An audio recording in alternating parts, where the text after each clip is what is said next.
하나님께서 태어날 아기에게 메시아 되실 그리스도께 이름을 지어 주셨습니다. 우리 신약 성경에서 바로 첫 책인 마태복음서에서 바로 그 이름이 우리들에게 고지되고 있는데요.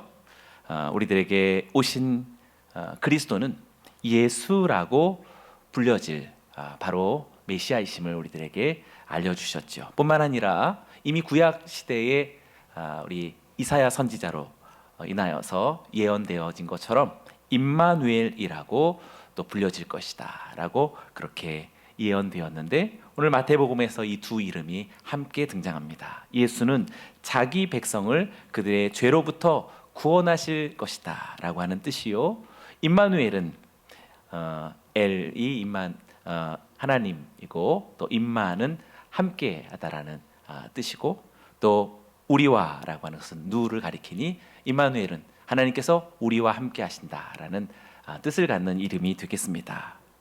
그래서 우리들에게 오신 크리스마스의 그리스도는 우리를 구원하신 예수이시자 우리와 함께 하시는 임마누엘이시라고 그렇게 두 이름을 우리들에게 알려주고 있습니다. 그런데 마태복음은 이 두 이름 중에서 임마누엘로 불려지게 된 이유보다 예수라고 불려지게 된 이유를 더 강조하고 더 먼저 우리들에게 언급하고 있는 것 같습니다. 두 이름 중에서 어떤 것을 먼저 하느냐가 그렇게 크게 중요한 것 같지 않아 보이지만, 그러나 하나님의 말씀은 그렇지 않습니다. 하나님께서 우리와 함께 하신다라는 것보다 하나님의 구원을 먼저 앞세운 것에는 아주 특별한 의미가 있습니다. 결국 하나님은 우리와 함께 하시기 위한 주님께서 우리를 구원하심이었다라고 밝힐 수 있는 것이지요.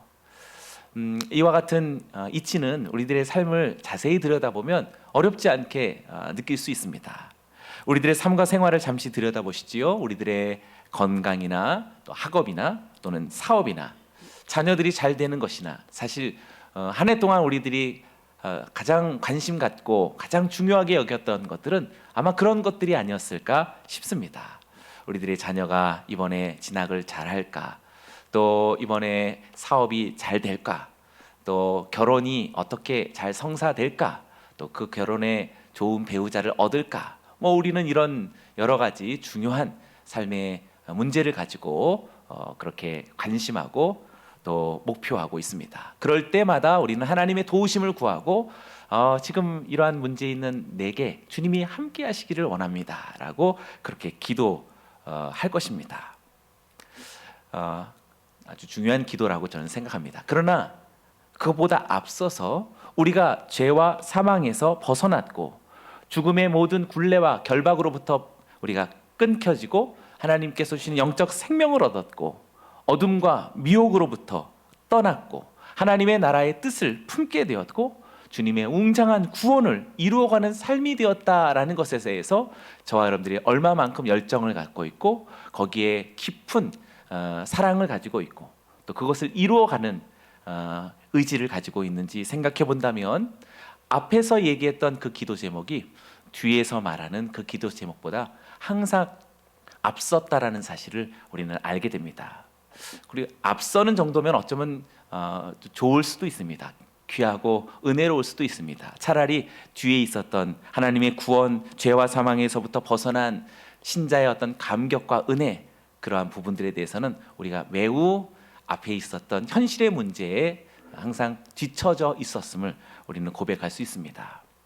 그렇습니다. 하나님의 구원은 하나님의 함께 하심보다 앞서야 한다라는 사실을 오늘 우리들에게 밝혀주고 있습니다. 하나님은 나와 함께 하시려면 나의 죄와 사망과 그리고 어둠에 둘러싸여 있었던 모든 부정함이 주님 앞에서 해결되어져야만 주님이 우리와 함께 하시는 은혜를 얻을 수 있는 것이지요. 그래서 주님의 구원이 주님이 우리와 함께 하심보다 앞서야 한다라는 사실입니다.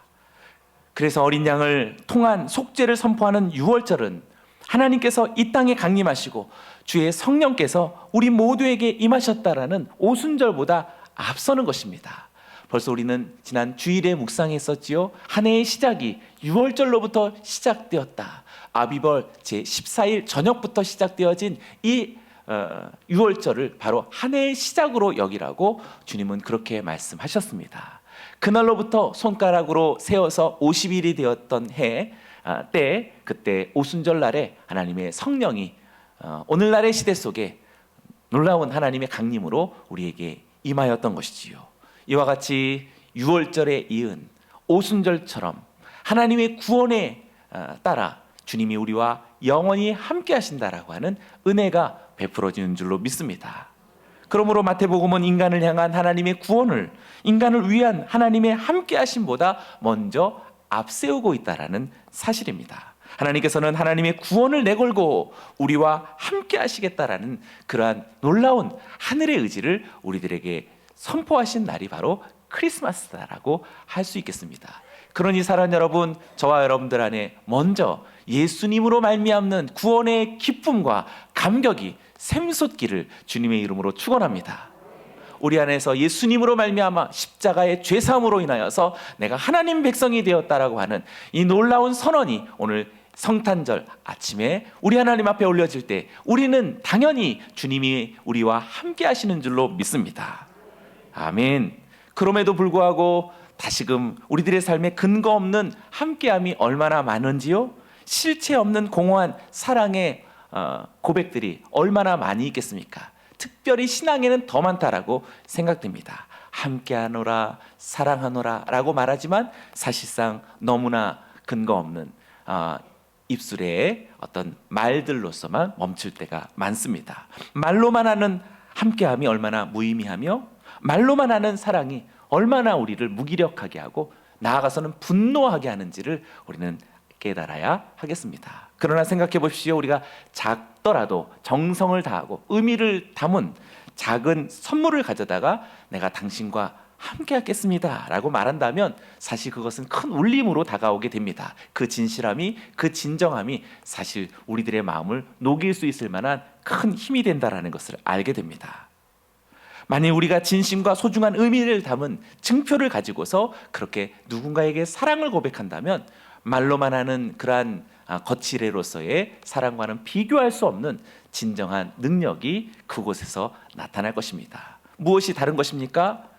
분명한 구원에 합당한 함께함이 이어지는 것처럼 무엇인가 선물을 내어주고 그리고 진실이 수반되어지는 것과 마찬가지라 할 수 있겠습니다. 그래서 하나님의 아들 예수 그리스도는 먼저 예수라는 이름으로 오신 것입니다. 자신을 희생하고 자신을 다 쪼개고 다 쏟아부어 내주시면서 구원의 선물로서 우리들에게 다가오신 예수님이십니다. 할렐루야. 그리고 그것은 잠깐의 위로 2000년 전의 한순간을 위하여서만 일시적인 그러한 주님의 내어주심이 아니었습니다. 그것은 항상 있는 것이요 영원한 것이요 그를 믿는 자에게 처음부터 마지막까지 언제든지 하나님의 이 강권하시는 사랑이 있을 것이다라는 그러한 주님의 선포가 바로 그가 임마누엘로 오신 것이라 라고 말할 수 있겠습니다. 이렇게 우리에게 오신 하나님의 아들 그리스도에 관한 두 가지 이름을 알려준 마태복음서는 마태복음서 중간 속에서 또한 이렇게 예수님의 말씀을 통해 오늘 주님의 이름 두 가지를 연상할 수 있을 아주 놀라운 주님의 계시, 주님의 교훈이 이어집니다. 마태복음 18장 19절과 20절의 말씀인데요. 우리가 한 목소리로 같이 읽어봅니다. 시작.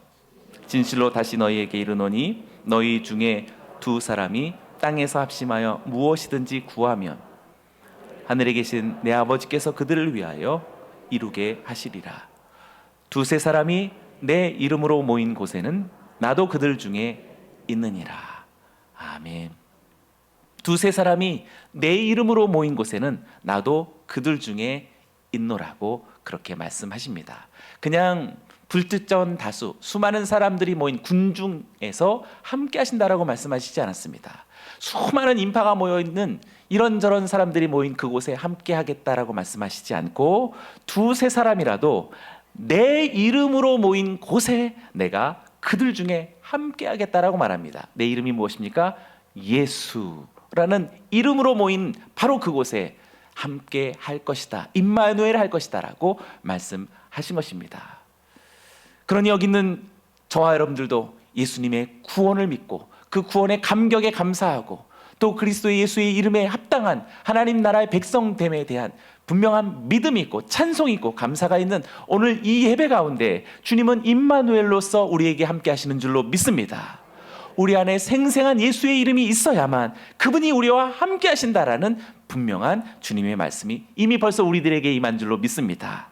옆 사람들에게 선포하십시오. 주님이 당신과 함께 하십니다. 아멘.